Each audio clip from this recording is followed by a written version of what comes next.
الحمد لله نحمده ونستعينه ونستغفره ونؤمن به ونتوكل عليه ونعوذ بالله من شرور أنفسنا ومن سيئات أعمالنا من يهده الله فلا مضل له ومن يضلله فلا هادي له وأشهد أن لا إله إلا الله وحده لا شريك له وأشهد أن سيدنا ومولانا محمدا عبده ورسوله صلى الله تعالى عليه وعلى آله وصحبه وبارك وسلم تسليما كثيرا كثيرا. أما بعد فأعوذ بالله من الشيطان الرجيم. بسم الله الرحمن الرحيم.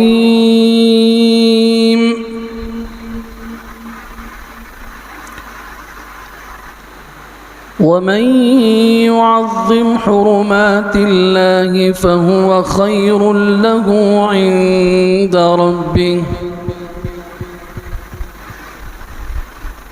وقال سبحانه عز وجل: ذلك ومن يعظم شعائر الله فإنها من تقوى القلوب. وقال سبحانه: يا أيها الذين آمنوا لا تحلوا شعائر الله ولا الشهر الحرام ولا الهدي ولا القلائد ولا آمين البيت الحرام.